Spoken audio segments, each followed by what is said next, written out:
¿Cómo están? Bienvenidos a Tolerancia Cero acá, en CNN Chile y todas sus plataformas. En 10 días más concluye el trabajo de la comisión experta que redacta el anteproyecto de una nueva constitución. El 7 de junio próximo, ese texto quedará en manos del recién electo Consejo Constitucional. Son fechas importantes en esta compleja búsqueda de una nueva Carta Magna para el país. Por eso, esta noche vamos a conversar con Verónica Undurraga y Sebastián Soto, presidenta y vicepresidente de la Comisión de Expertos, para conocer los avances y desafíos de este proceso. También nos va a acompañar el exministro Nicolás Eyzaguirre para hablar de contingencia económica y política en la previa de una nueva cuenta pública presidencial. Razones sobran. Parte ahora Tolerancia Cero.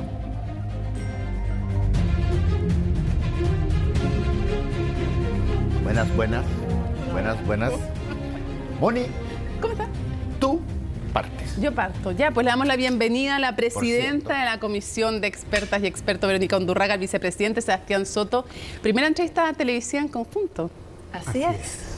Un honor tenerlos acá y, bueno, lo primero, tal vez hay que explicar que hay números que son mágicos y Republicanos tienen los 21 para básicamente vetar lo que sea por ellos solos en el Pleno y también en las comisiones del nuevo Consejo Constitucional. Y también tiene, junto con Chile Vamos, los 3/5, los 30 votos para poder aprobar cualquier norma. Pero ese es un tema, el tema de los números, y ya vamos a tratar de aquello. Pero es solo para graficar en números la importancia que tiene la mayoría que obtiene Republicanos, ¿no? ¿Y por qué les pregunto y aludo a la mayoría de Republicanos? Porque vimos que su presidente, hoy día en Canal 13, en una entrevista en Mesa Central, dijo lo siguiente: si me haces comparar el texto de la comisión experta, o sea, es que han trabajado ustedes, me quedo con la Constitución vigente.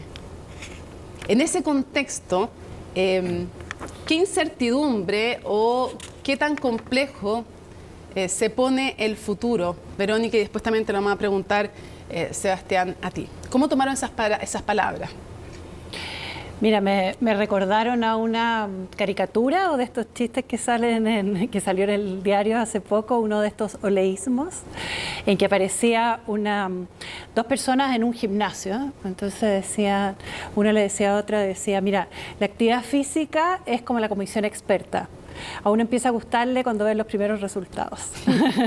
Entonces yo espero, estamos recién, se está recién conociendo algo del anteproyecto de la Comisión Experta. Recién va a ser entregado a la ciudadanía el texto completo del anteproyecto del día 7 de junio, en cuando lo va a recibir formalmente el Consejo en su reunión en su sesión de instalación. Y yo creo que después de un trabajo, de un estudio más acabado, las personas van a empezar a valorar el texto. Pero que el presidente del partido que tiene la mayor cantidad de consejeros diga esto, que prefiere la actual Constitución que el anteproyecto que ustedes han trabajado. ¿Le preocupó? ¿Lo encontró anticipado? ¿Le preocupa lo menos? Mira, yo confío y creo que han dado señales las personas, la dirigencia del Partido Republicano, de que van a tomar muy seriamente el trabajo de estudiar, analizar el anteproyecto y hacerle mejoras, ojalá, ¿no es cierto?, para ofrecer un proyecto final a la ciudadanía, que la ciudadanía reciba y ojalá apruebe por amplias mayorías. Y eso requiere que se escuche a las personas que trabajamos, ¿no es cierto?, de parte de la Comisión Experta. Yo sé que el presidente de Republicanos tiene toda esa disposición y espero que cambie su opinión en el curso del proceso. Ahí tenemos una primera reacción, Sebastián. Sebastián, ¿qué quieres decir? Bueno, junto con coincidir con Verónica en el espíritu, yo creo que también hay distintas formas de comparación.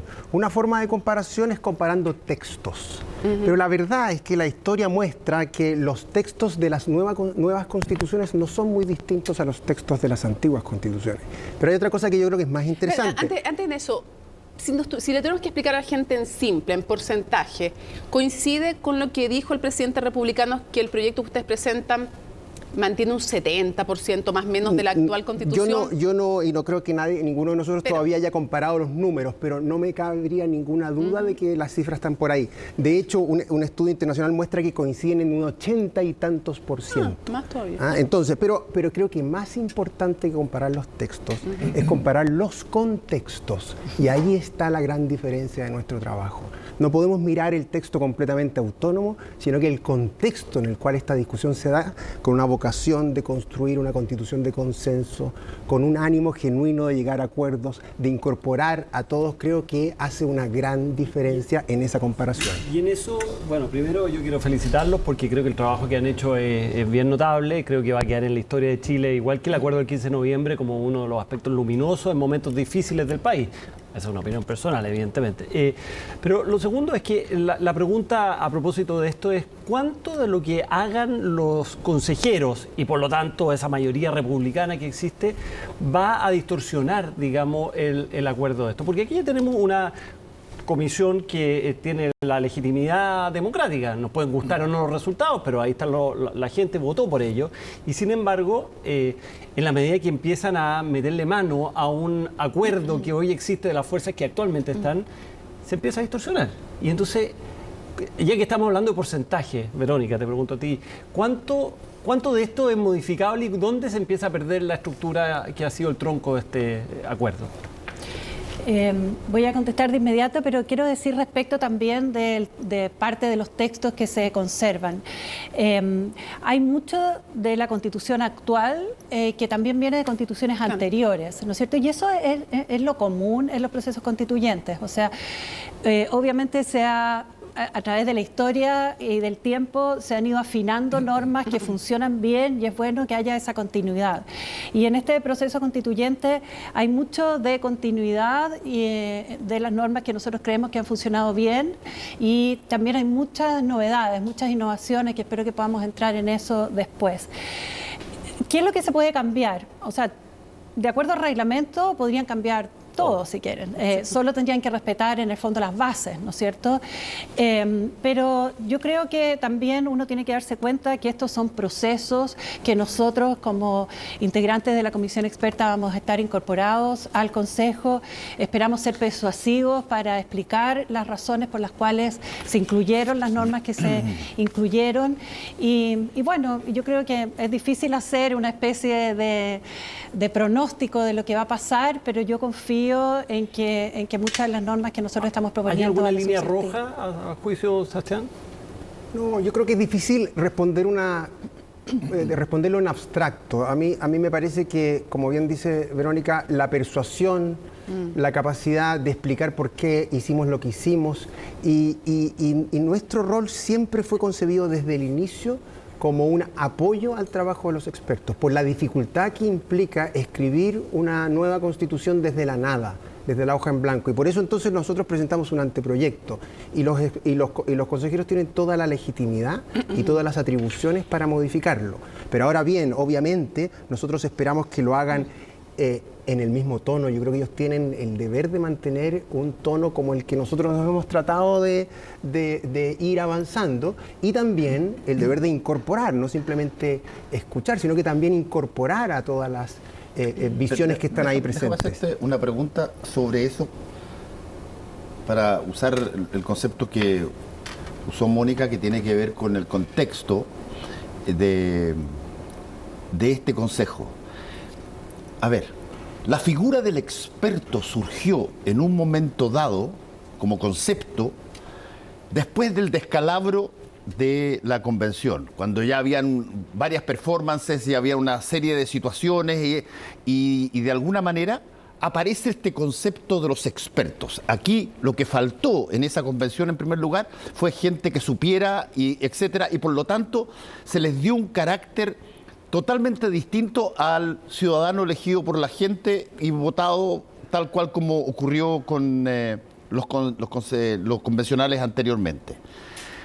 ¿Qué tanto de la expertise de este consejo de expertos, cómo la podrían describir? Expertos, uno lo entiende como que, qué sé yo, un ingeniero en minas, me imagino que es capaz de construir un túnel.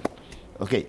¿qué es lo que hace un experto en el ámbito constitucional cuando, en términos prácticos, la verdad que desde 1980 y fracción, y después con los pequeños arreglos que hubo en la época del comienzo de la democracia, no ha habido expertos constitucionales que tengan que preguntarle al país o decirle al país cómo tienen que hacer las cosas?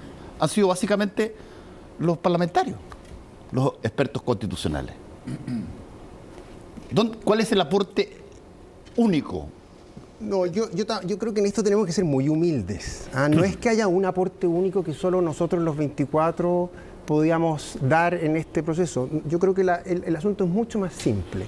El proceso anterior, a mi juicio, perdió mucho tiempo en escribir y demoró en deliberar. Es decir, leer normas ya escritas, ponderarlas, justificarlas, discrepar en torno a ellas. Lo que a nosotros nos pidieron, que no era porque nosotros supiéramos más, simplemente es porque nos encargaron un trabajo y cada uno de nosotros tiene experiencias distintas, pero no somos más expertos que otros que pudieran estar. Lo único que nos pidieron... Y tenían reglamento, ¿no? Efectivamente, tenían reglamento. Lo único que nos pidieron es que presentáramos un anteproyecto sobre el cual los consejeros electos pudieran trabajar. Y eso es lo que hicimos con el mayor consenso posible y con un nivel técnico suficiente, adecuado, que dialoga con nuestra propia tradición y con el constitucionalismo global. Verónica, Sebastián, buenas noches. Han hablado harto del tono, de la buena vibra, de los consensos, de los acuerdos. Ustedes dos han expresado, aunque de manera distinta, que esta es probablemente, como nos ocurre a muchos de nosotros, no es la constitución que uno quisiera, pero es la constitución a la cual se puede acordar. Yo quiero hacerle una pregunta muy precisa, había cuenta de su trayectoria, no solamente académica, sino también sus ideas políticas. En el caso de cada uno de ustedes, ¿qué es lo que cambiaría, agregaría o le sacaría a este acuerdo que llegaron, que no lo pudieron poner porque el acuerdo o la necesidad de consenso limitó esa posibilidad? En el caso de Verónica, en el caso de Sebastián, ¿qué cambiarían de este texto según su trayectoria y según sus opiniones políticas, que quedó probablemente postergado por la necesidad del consenso? Bueno, en el caso personal mío, ya no como presidenta de la comisión experta, sino que simple como comisionada, a mí me costó mucho que no quedara el derecho y el reconocimiento de las labores de cuidado y del trabajo doméstico en la Constitución. También me habría gustado normas de paridad más robustas, ¿no es cierto? Yo también había propuesto un derecho al libre desarrollo de la personalidad, que es un derecho a la autonomía personal, que yo creo que a Francisco le habría gustado mucho porque viene muy de la tradición del liberal, ¿no es cierto?, que es un derecho, el reconocimiento que está implícito en la Constitución actual, así lo ha dicho el Tribunal Constitucional y otros tribunales del mundo lo han encontrado implícito en derechos más clásicos, pero que es un derecho al reconocimiento de que todas las personas tienen derecho a formar sus propios planes de vida y a seguir sus planes de vida de acuerdo a sus propias creencias, valores e ideas, ¿no es cierto? Yo considero que eso es el pilar de nuestro ordenamiento jurídico y de nuestro pacto político. No quedó explícitamente reconocido y también eso me costó. Básicamente, esas son las tres primeras cosas que se me ocurren. Sin embargo... Antes que te conteste, Sebastián, aún así, si tuvieras que comparar este anteproyecto con el anteproyecto de la convención, ¿cuál te satisface más? ¿Cuál te parece mejor? Tú llamaste a votar apruebo, votaste apruebo. ¿Cuál te satisface? ¿Cuál es mejor, desde tu perspectiva? Yo estoy muy tranquila y estoy contenta. Creo que hemos hecho un buen trabajo con este anteproyecto. Yo efectivamente llamé a votar apruebo yo voté apruebo, argumenté por el apruebo, ¿no es cierto?, del proyecto anterior, pensando que se podía perfeccionar en el Congreso posteriormente, porque reconozco que tenía varias debilidades, pero a mí me gustaba porque había sido muy participativo, muy transformador y tenía cambios que me parece que son importantes que se vayan dando en el tiempo. Pero ahora estoy tranquila, creo que el anteproyecto que estamos proponiendo es el de una constitución muy habilitante. Y creo que Chile quizás necesita más tiempo, necesita más diálogo, que el Congreso va a ser el espacio donde ese diálogo se tiene que dar y posiblemente yo tengo que tener un poco más de paciencia para ver las transformaciones que quiero ver en este país, ¿no?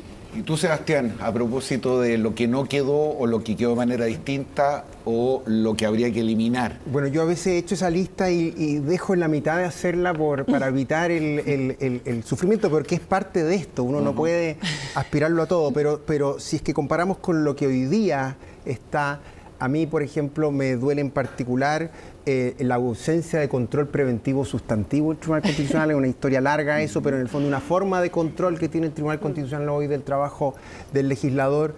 Me duele también la ausencia de la libertad de elección del sistema de salud, donde nosotros no pudimos ponernos de acuerdo probablemente por la contingencia y la dificultad de hacerlo ahora. Y me duele en lo personal también la ausencia del enunciado que dice: la ley protege la vida del que está por nacer, que al menos para mis convicciones era un enunciado que me parecía relevante. No está. Y posiblemente las razones por las cuales no están las podamos discutir y nos dividamos en ello. Pero ello no impide, mucho, me imagino. Pero ello no impide que yo pueda ver ahí, en ese texto, cláusulas que me representan, cláusulas que finalmente, si bien no son el óptimo individual para mí, entiendo pueden ser el óptimo colectivo para todos. En ese sentido, una de las cosas que se han planteado en toda esta discusión de tanto tiempo ya de la Constitución es cómo se compatibiliza el Estado Social de Derecho y el Estado subsidiario, porque muchos lo ven como una cosa completamente antagónica y sin embargo, de alguna manera aquí, y esa es la pregunta que tengo para usted, es cómo se compatibilizan ambas visiones. ¿Se asume que no son contrapuestas en el fondo, Verónica? Mira, recibimos a tantos expertos y expertas hablando de ese tema, por lo menos en mi subcomisión, y eran tan distintas las definiciones que daban de Estado subsidiario y también de Estado social de derecho, que yo prefiero decir que en esta Constitución lo que hay es una combinación más bien del reconocimiento fuerte de libertades y derechos que tienen que ver con lo que se llama la Constitución económica. O sea, se reconoce el derecho de propiedad, se reconoce el derecho a desarrollar la actividad económica, se reconocen, es decir, una cantidad de derechos que son muy importantes para los actores económicos, para la inversión, etcétera. Y en ese sentido, todo ese sector digamos, de la ciudadanía tiene que estar muy tranquilo, pero a la vez se reconocen derechos sociales que son, yo diría, muy importantes, muy robustos y que por primera vez están en una Constitución chilena. O sea, derecho al trabajo decente, derecho a la libertad sindical en sus tres variantes, sindicalización, derecho a huelga, negociación colectiva. Eso es muy importante ganancia, digamos, en materia de derechos de los trabajadores. Derecho a la vivienda, que no ha estado en constituciones anteriores, un derecho robusto a la salud, con todos los elementos que tiene que tener el derecho a la salud, que me parece que está muy bien desarrollado por la subcomisión que lo preparó, derecho a la educación. Entonces, creo que es una muy buena combinación de elementos sociales, tratados muy responsablemente, ¿no es cierto?, con responsabilidad fiscal, con provisión mixta, y por otro lado, dando señales de seguridad jurídica, digamos, que se necesitan para los actores económicos. Y en ese sentido, Sebastián, los derechos sociales que están en algunas constituciones, pero en otras no las están, y posiblemente en los países más desarrollados hay muchas que no están, digamos, o sea, más que posiblemente es una realidad. Entonces, ¿cuántos de esos derechos sociales, digamos, pueden judicializar hacia adelante esta provisión? Porque evidentemente, si en Chile no existían algunos derechos sociales, pero sí todos los gobiernos apuntaban hacia allá. O sea, ¿dónde está la diferencia entre una aspiración social y un derecho social? ¿Y cuál es el efecto del derecho social sobre la judicialización de ese derecho? Francisco, tomo esa pregunta, pero quisiera conectar también con lo que dice Verónica en cuanto a que, a mi juicio, la idea de Estado social de derecho que se construye en este borrador está también muy de la mano con una tradición constitucional que viene de la Constitución vigente, que permite que confluyan. Es decir, un Estado social de derecho, pero también con participación de la sociedad civil, con provisión mixta. Y eso es una fórmula de llenar de contenido un continente algo ambiguo, como es la cláusula de Estado Social de Derecho, pero muy de modo muy propio a nuestra propia realidad. Un Estado social a la chilena. Claro, eso es una forma de decirlo. Así lo Que una frase que recuerda otros tiempos. Sí. Claro, ahora, sobre los derechos sociales, la Comisión 3, que es donde estuvo Verónica, hizo un trabajo, a mi juicio, magnífico al analizar el nuevo recurso de protección. Porque si bien hoy día el recurso de protección en teoría deja fuera a los actuales derechos sociales, el nuevo texto los incorpora, pero de un modo especial que le entrega el principal deber de satisfacer esos derechos sociales al legislador. Es decir, la vivienda, la salud, la educación, el agua, la seguridad social y alguno otro que pueda olvidar, es el legislador quien tiene que hacer la política pública. Y no los jueces, con un marco. Fiscal, tienes toda la razón. Con una serie de principios de progresividad, responsabilidad fiscal y otros que se me olvidan.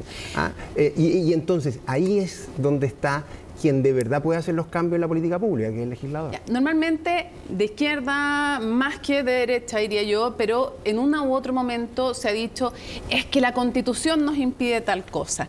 ¿Cómo está el anteproyecto? Porque de nuevo sabemos que esto puede cambiar, pero como ustedes en el fondo lo van a entregar porque básicamente hay consenso, entonces lo que falte son detalle, armonización, votaciones, pero hay consenso.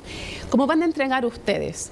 Dirían que es, porque la gente dice que eso es la Constitución habilitante, o sea que, claro, posibilita que se discutan muchas leyes en el Parlamento, ¿no? Y que da un marco general. ¿Ustedes dirían que como ustedes están entregando este anteproyecto, cabrían ahí o serían constitucionales más o menos todos los programas de gobierno que hemos conocido desde el retorno a la democracia hasta ahora, incluyendo el del actual gobierno, si es que no se le hacen cambios? ¿Serían todos constitucionales? ¿Se podrían desarrollar, vía pelea después y discusión en el Parlamento para la aprobación de las leyes, pero serían constitucionales todos los programas de gobierno, Verónica? Efectivamente, yo creo que eso es un mérito. Y además estamos haciendo cambios en la parte que se llama la parte orgánica de la Constitución y cambios que están encaminados a que la política que va a tener que decidir sobre estos temas, ¿no es cierto?, funcione mejor. O sea, que haya mejor alineación. No podría ningún político alegar es la Constitución la que me lo impide, sino que tendría que ir a buscar los votos en el Parlamento. Bueno, es difícil, cuando uno es abogado, siempre uno dice, espérate, digamos, afirmaciones así como tan amplias, es complicado, porque por supuesto que, por ejemplo, todos los poderes tienen que actuar dentro de las facultades que tienen, etcétera. Por ejemplo, entonces un parlamentario puede tener una idea extraordinaria, pero esa idea no la va a poder llevar adelante si es de iniciativa, si el proyecto es de iniciativa exclusiva del presidente de la República, si es que el presidente de la República no le da, digamos, su apoyo. Si los gobiernos, todos los planes de gobierno serían considerados de alguna manera constitucionales los que se han presentado hasta el día de hoy. En general yo diría que sí, por supuesto que tienen que respetar los derechos fundamentales que están en la Constitución. O sea, los derechos que están en la Constitución son límites al actuar del legislador también. ¿Y cómo lo ves tú, Sebastián? Sí, a mí me cuesta verlo porque si le ponen, abstracto. Porque si le ponen, por ejemplo, después, en el fondo, si después en el Consejo se pusieran, por ejemplo, se consagrara no solo el derecho a elegir prestador, sino que el tipo de seguro en salud, el programa actual del gobierno actual, ahí no sería constitucional, ¿no?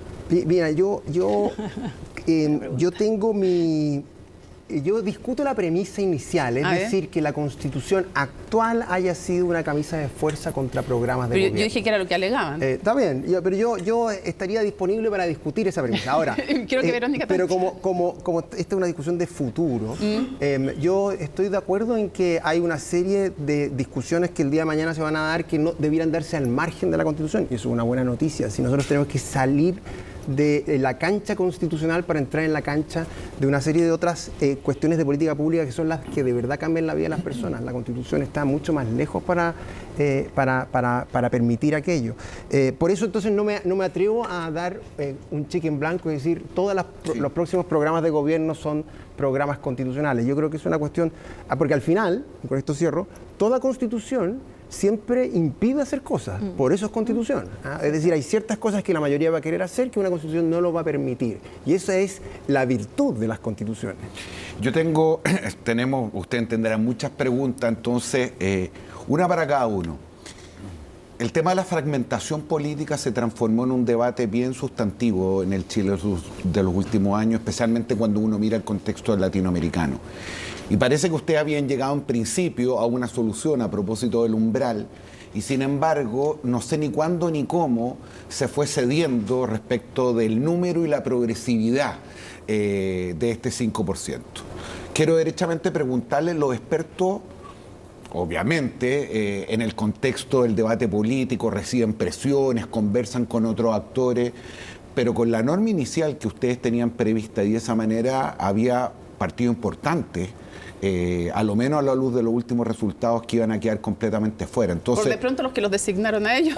La pregunta es, ¿sufrieron o no presión de esos partidos, de los incumbentes, para efectos de modificar? Y la segunda pregunta, que también ha sido un tema bien recurrente, tiene que ver con el presidencialismo. Básicamente apunto a lo siguiente, es decir, América Latina se conoce el flagelo de los presidencialismos de minoría, es decir, cómo los presidentes se enfrentan muy rápidamente, o presidenta, a la dificultad de gobernar sin mayoría. Y ahí uno hubiera esperado algo un poquitito más audaz. A lo que máximo se alcanzó fue hacer coincidir la segunda vuelta electoral con la elección parlamentaria para el envión inicial. Pero se discutió la posibilidad de que hubiera algún mecanismo que permitiera, de manera no traumática y constitucional, poner término anticipado a un gobierno cuando perdía la mayoría. A ver, yo empiezo, pero después le voy a dar la pasada a Sebastián con las dos preguntas, porque Sebastián estuvo en esa subcomisión a cargo de los dos temas, ¿no? Pero yo diría que el diagnóstico sobre lo perniciosa que es la fragmentación política fue un diagnóstico completamente compartido por los 24 miembros de la comisión experta. Okay. Y creo que eso fue muy importante porque permitió, teniendo un diagnóstico temprano, trabajar muy intensamente en las soluciones. Y yo creo que hay que mirar, y que es un error mirar las soluciones separadamente, solo el umbral o solo que es cuando se eligen los parlamentarios con la segunda vuelta presidencial, porque es un conjunto de herramientas, digamos, una caja de herramientas que tenemos para solucionar el problema de la fragmentación e incluso para hacer que el presidencialismo, que finalmente es el régimen de gobierno que ha sido histórico, ¿no es cierto?, en Chile y que se consideró por parte de la comisión experta que era bueno mantenerlo pero mejorarlo. Estamos adoptando muchas normas para mejorar el funcionamiento del régimen presidencial. Perdona, pero ¿mejorarlo o reforzarlo el presidencialismo? No, yo diría que siendo un régimen presidencial que funcione mejor. Y ahora, entonces yo creo que Sebastián puede explicarlo porque él estuvo ahí en todas esas discusiones. Pero yo quiero partir, Jorge, con eliminar cualquier suspicacia de que nosotros cambiamos el umbral por algunas presiones. En mi caso no es así. Evópolis es un partido que siempre ha estado a favor de un umbral desde antes que yo incluso llegara a la comisión experta. No, y además la norma del umbral era apoyada antes y ahora, digamos, con este régimen un poquito más paulatino de implementación, fue apoyada por prácticamente toda la comisión experta. Hubo solo una persona, una de las comisionadas que votó en contra. Pero déjame agregarte una cosa. Nosotros teníamos muy presente en el espejo retrovisor la experiencia de la convención, que eran los cambios refundacionales, el Big Bang. Y nosotros nunca quisimos hacer eso. El 5% para la próxima elección era un cambio fuerte. Y por eso lo que hicimos es introducirle un peldaño. Y ese peldaño tampoco digamos que es regalar todo, es 4%.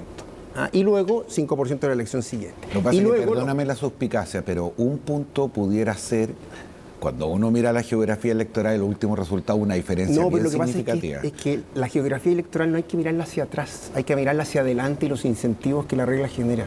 Y entonces lo que hace la regla es que con este peldaño es que la transición se hace paulatina, que es lo que toda transición siempre, por regla general, recomienda.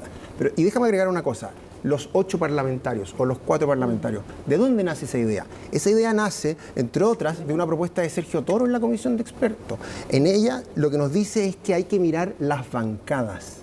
Hoy día las bancadas son la fuente principal de disciplina parlamentaria. Y nosotros entonces introducimos en el texto algunas reglas para fortalecer las bancadas y creamos esta fórmula que no es otra cosa de reconocer que si hay ciertas bancadas fuertes, bueno, ese es un grupo que va a impedir la fragmentación. Una pregunta muy chica respecto de eso es que se ha generado una controversia respecto a la posibilidad de perder el cargo en base a la expulsión desde un partido, y eso me parece que tiene su peligro porque muchas veces los partidos los capturan, digamos, y a partir de ahí se puede generar una purga.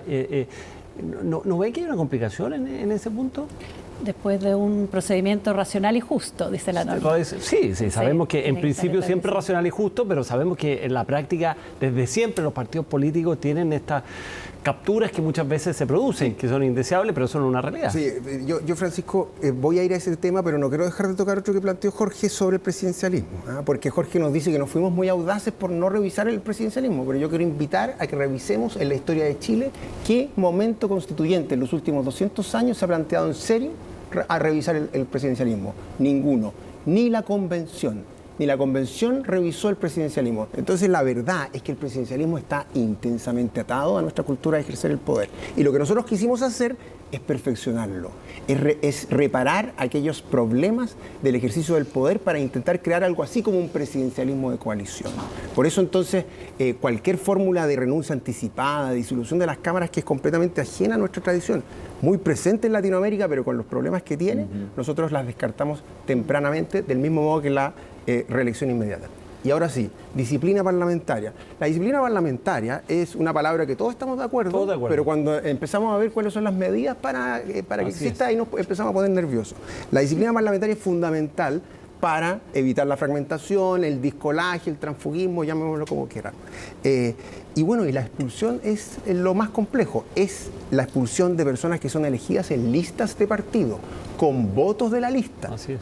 Y en casos muy específicos donde hay reserva legal, donde hay debido proceso y donde no lo define el Tribunal Supremo del partido. ¿Por qué? Porque es reclamable al trícer. Es decir, es verdad, es una sanción dura, difícil, pero no es relevante para evitar la indisciplina y el transfugismo, que es una enfermedad de nuestro sistema político. Déjame hacerte preguntas sobre otros factores que pueden estar ahí dando vueltas y que eventualmente puede ser parte de la discusión que haya.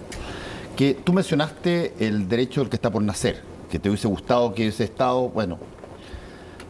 A ver, la pena de muerte está prohibida. Sí, está prohibida, sí, y por lo tanto no sí entra en esto. 24 votos. Ok, pero hay una cosa que me parece bien interesante porque lo he escuchado de muchos que les gustaría cambiar, particularmente los que creen que Naciones Unidas es un ente pero brutal, que son los tratados internacionales. Sí. Sí. ¿Qué tanto los tratados internacionales siguen siendo válidos de acuerdo al hecho de que se fueron firmados? Sí. Bueno, ese es un gran tema. Yo también reconozco que ese es un tema que me hubiera gustado avanzar más. Y nosotros tuvimos intensas discusiones, también discrepamos en eso con Verónica, en cuanto al rango de los tratados internacionales. Y también el rol que tienen los tribunales en lo que se denomina, un tema muy técnico, control de convencionalidad. En eso no logramos ponernos de acuerdo y mantuvimos una regla presente hasta hoy, con yo creo que algunas especificidades que son correctas, pero los tratados internacionales por supuesto siguen vigentes, nadie está revisando los tratados internacionales, siguen teniendo incidencia en el derecho, solo que yo hubiera esperado mayor especificidad y mayor claridad en su inserción en la estructura de fuentes del derecho. Verónica, antes de devolverlos me gustaría que conversáramos los del aborto, porque yo creo que evidentemente uno ya puede anticipar que los consejeros y consejeras electos va a ser un tema. O sea, ya lo ha anunciado el Partido Republicano, que es un tema que quieren volver a discutir y tienen los votos para hacerlo. Pero antes, Verónica, me gustaría tu opinión respecto a lo que tiene que ver con la contingencia, y es ¿qué te pareció la renuncia a su cargo del consejero ex republicano Aldo Sangüesa, que fue formalizado por ofensas graves al pudor? Esa es la forma técnica de lo que se le acusó, y por lo que fue formalizado es por tocar los genitales a una mujer en un bus. Me gustaría que ¿Cómo ves tú su renuncia? Y bueno, tiene que ser también calificada y aceptada por el procedimiento que está contemplado en la ley, ¿no? Exacto. Bueno, a mí me pareció una decisión muy prudente de parte del candidato electo. Creo que va en la línea de cuidar el proceso constituyente, así es que a mí personalmente me pareció una muy buena decisión. No era sostenible que estuviera ahí. Hubiera sido...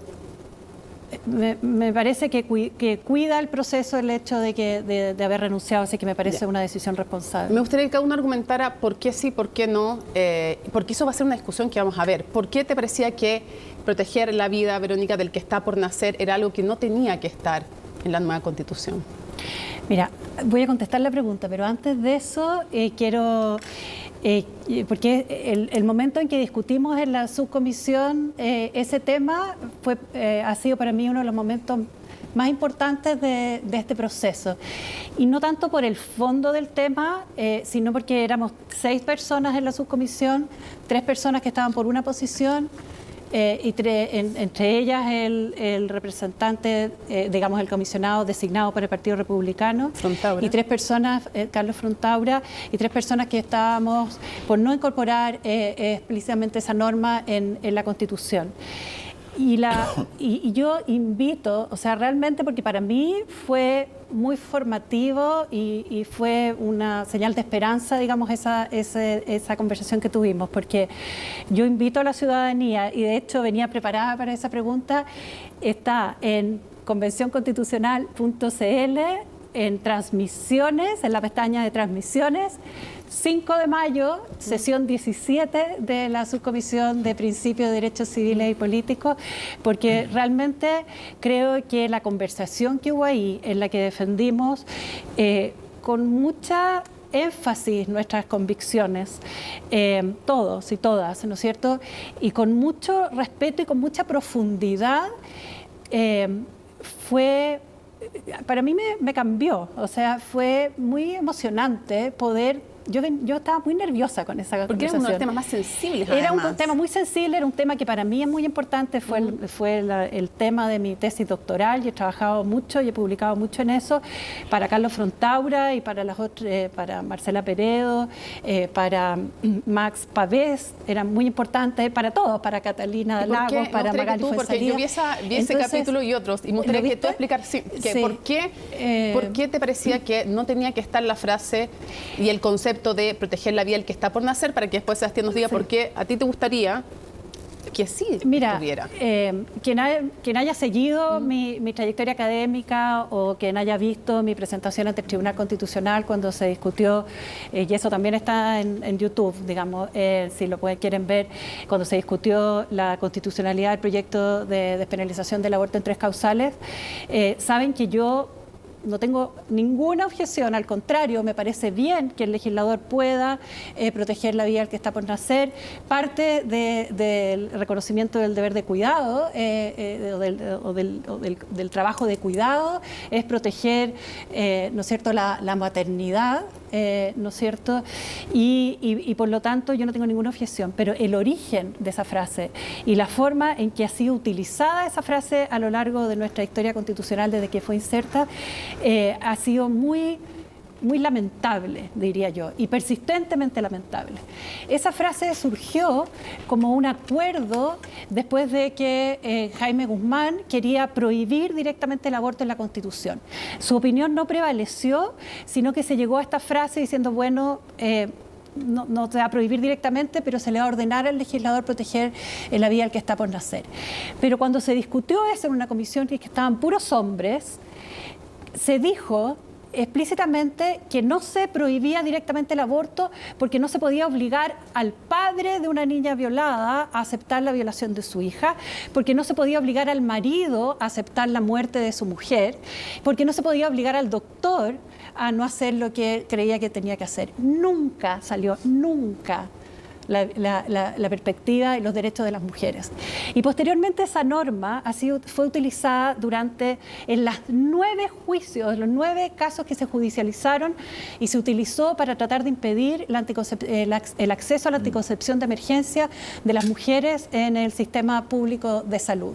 Y posteriormente se utilizó esa norma para tratar de impedir digamos, que se pudiera promulgar un proyecto que había sido decidido democráticamente en el Congreso, que es el proyecto de la despenalización del aborto en 3 causales, que tenía un apoyo de la ciudadanía muy grande. Entonces yo creo que, sin perjuicio de que el legislador puede hacerlo y está muy bien, que protege la vida que está por nacer, creo que simbólicamente era muy importante sacar una norma que nunca había tenido a las mujeres en el centro, y yo siempre ocupo esta frase, pero la voy a ocupar siempre porque me gusta. Yo sigo en esto. Me marcó mucho cuando yo estudié el fallo más importante sobre aborto del Tribunal Constitucional alemán, que señala que el derecho a la vida, el reconocimiento del derecho a la vida en la Constitución alemana implica que el Estado debe proteger la vida al que está por nacer, pero eso debe hacerse, dice, con las mujeres y no contra las mujeres. Esa es una norma que ha sido utilizada contra las mujeres permanentemente. Sebastián. Bueno, sí, yo resumiría mi posición en esto, y sobre todo para incorporar esta frase, es que uno, la Constitución actual y la Convención Interamericana de Derechos Humanos tienen cláusulas de protección del que está por nacer. Y dos, porque esta cláusula, tal cual está, no resuelve el debate sobre la constitucionalidad del aborto. No lo cierra, sino lo único que hace es simplemente decir que debe protegerse la vida del que está por nacer, que es una cuestión que yo creo ciegamente. Por eso me parecía que hacía sentido mantenerla. Pero bueno, ya vemos que son discusiones muy profundas entre nosotros y no está. Se acabó el tiempo. Una lástima. Una lástima, pero les agradecemos mucho que hayan estado acá. Estos temas son temas que se comentan, tienen la ventaja de ser temas que se comentan cotidianamente. Muchas veces traemos personas que tienen todas las competencias del caso para hablar de cosas que de repente parecen muy alejadas de las personas. Este tipo de cosas, créanme, y lo van a saber ustedes mañana, tienen seguidilla y tienen repercusión. Así que muchas gracias por haber estado con nosotros acá y ser los primeros consejeros expertos en estar en Tolerancia Cero. Muchas gracias. Muchas gracias. Volvemos en un ratito.